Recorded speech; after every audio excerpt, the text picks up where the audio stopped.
Perkenalkan, nama saya Taruna Ramadan Ahmad Suwasoyadi dari Program Studi Pertolongan Kecelakaan Penerbangan dan Pemadam Kebakaran Angkatan ke-14 School. Topik kali ini saya akan sharing tentang luka bakar dan cara penanganannya. Mari simak video berikut ini. Kita simak penjelasan dari video kali ini. Apakah kalian tahu apa itu luka bakar? Luka bakar.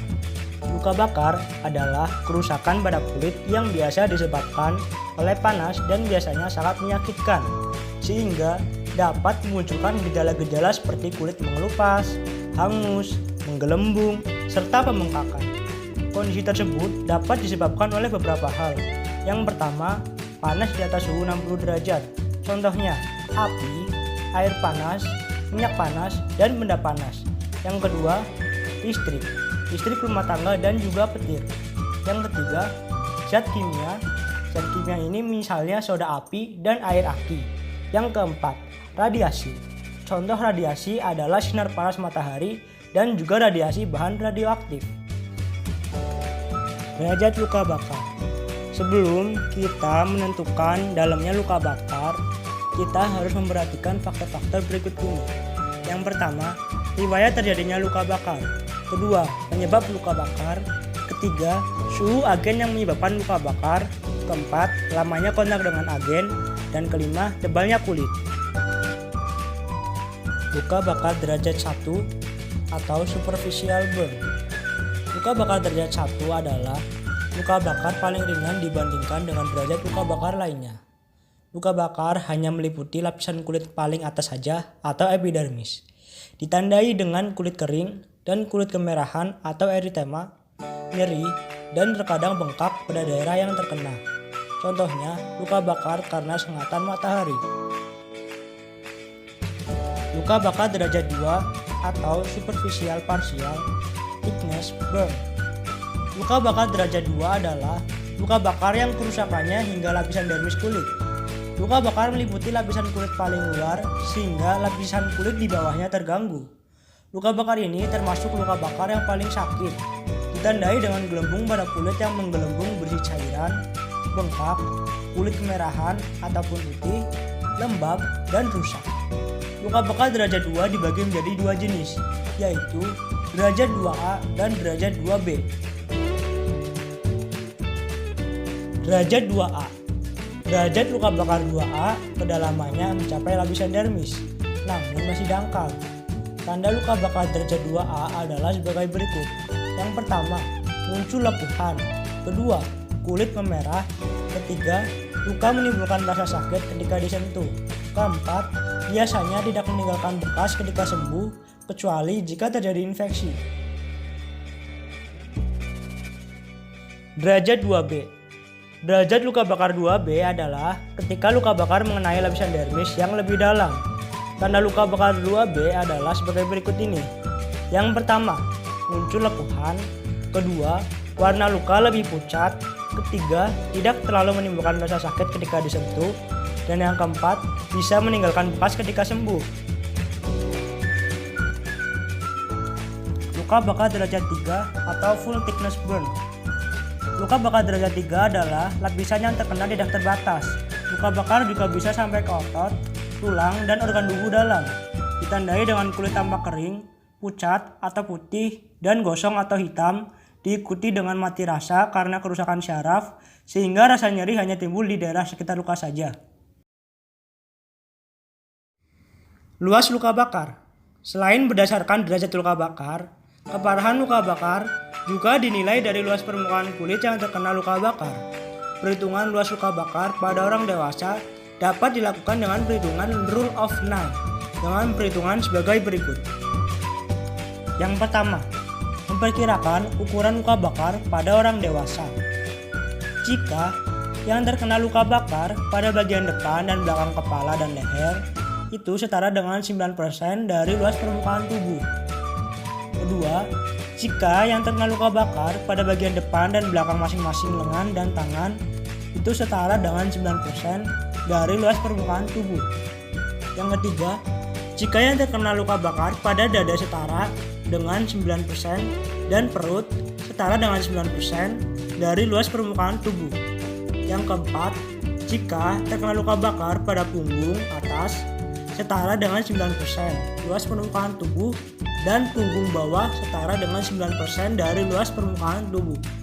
Yang kelima, jika terkena luka bakar pada bagian depan dan belakang masing-masing kaki dan kaki yang setara dengan 18% dari luas permukaan tubuh. Yang keenam, jika terkena luka bakar pada daerah selangkangan setara dengan 1% dari luas permukaan tubuh. Dan contoh gambarnya seperti berikut ini. Yang kedua, memperkirakan ukuran luka bakar pada bayi dan anak-anak. Yang pertama, jika terkena luka bakar pada bagian depan dan belakang kepala dan leher, itu setara dengan 21% dari luas permukaan tubuh. Kedua, jika terkena luka bakar pada bagian depan dan belakang masing-masing lengan dan tangan, setara dengan 10% dari luas permukaan tubuh. Yang ketiga, jika terkena luka bakar pada bagian dada dan perut, setara dengan 13% dari luas permukaan tubuh. Yang keempat, jika terkena luka bakar pada bagian punggung, itu setara dengan 13% dari luas permukaan tubuh. Yang kelima, jika terkena luka bakar pada bagian pantat, setara dengan 5% dari luas permukaan tubuh. Yang keenam, jika terkena luka bakar pada bagian depan dan belakang masing-masing tungkai kaki dan kaki, setara dengan 13,5% dari luas permukaan tubuh. Dan yang terakhir, jika terkena luka bakar pada daerah selangkangan, itu setara dengan 1% dari luas permukaan tubuh. Kriteria berat ringannya luka bakar. Keparahan luka bakar dapat diklasifikasikan jadi ringan, sedang, hingga berat. Berikut adalah kriteria berat ringannya luka bakar pada orang dewasa menurut American Burn Association atau ABA. Yang pertama, luka bakar ringan. Luka bakar termasuk ke dalam luka bakar ringan adalah jika derajat dan luasnya sebagai berikut.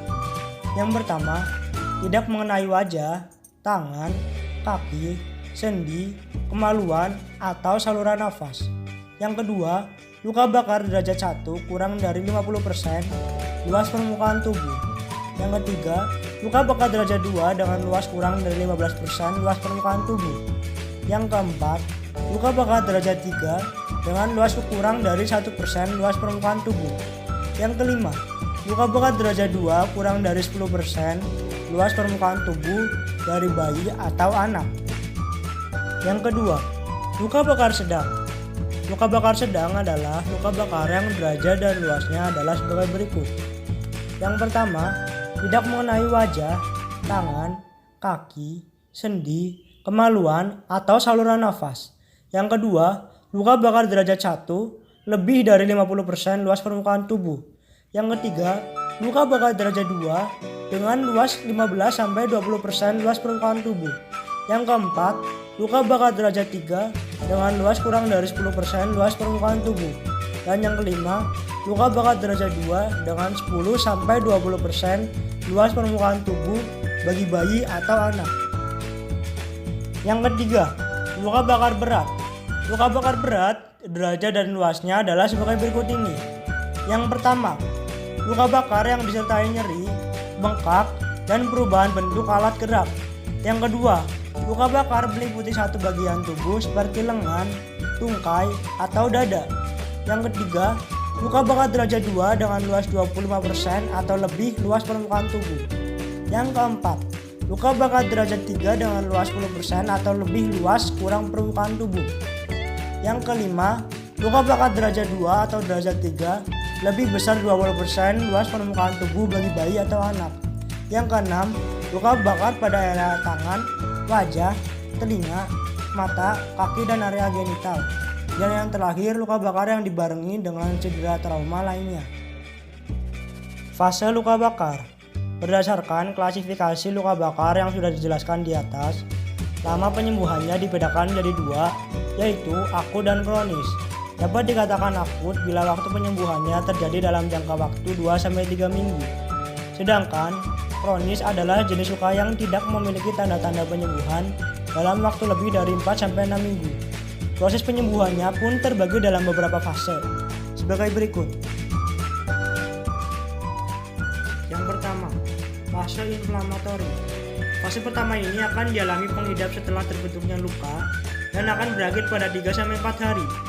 Dalam fase inflamatori terdapat dua proses, yaitu hemostasis dan fagositosis. Hemostasis adalah penghentian pendarahan di daerah luka. Dalam proses hemostasis terbentuk scab di permukaan luka atau jaringan yang dibentuk di permukaan luka berwarna merah agak tua dan agak keras agar tidak terkontaminasi oleh mikroorganisme. Respon peradangan ini sangat penting dalam proses penyembuhan karena setelahnya terjadi proses pembekuan darah untuk mencegah kehilangan darah. Fase ini tidak akan berlangsung lama jika tidak terjadi infeksi.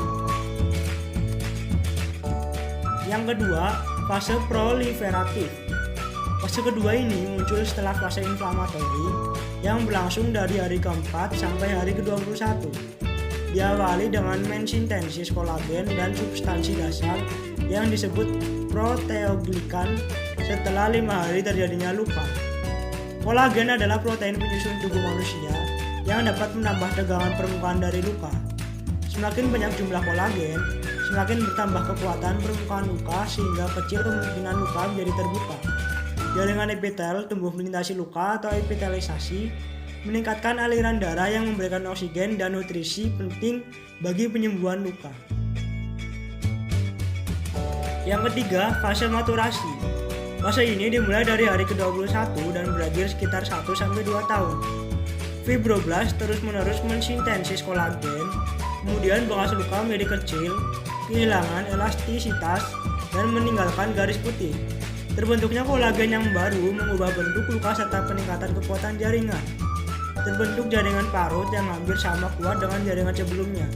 Selanjutnya, terdapat pengurangan secara bertahap pada aktivitas seluler dan vaskularisasi dan jaringan yang mengalami perbaikan. Penata laksanaan di luka bakar. Yang pertama, bilas kulit yang terkena panas dengan air mengalir hingga tidak terasa nyeri selama 15-30 menit. Yang selanjutnya, yang kedua, jangan gunakan es batu atau air dingin. Suhu yang terlalu dingin dapat memicu kerusakan jaringan. Untuk selanjutnya, yang ketiga, lepaskan perhiasan di area luka bakar. Yang keempat, jangan menyentuh lepuh yang sudah pecah ataupun yang belum. Yang kelima, bersihkan luka dengan cairan antiseptik dan berikan salep antibiotik pada kulit yang terluka. Dan yang terakhir, hindari aplikasi mentega, pasta gigi, atau zat iritan lainnya yang dapat memperparah kondisi luka. Sekian dari saya, semoga bermanfaat. Kurang lebihnya mohon maaf. Jangan lupa like, comment, subscribe, dan share ke teman-teman kalian. Assalamualaikum warahmatullahi wabarakatuh.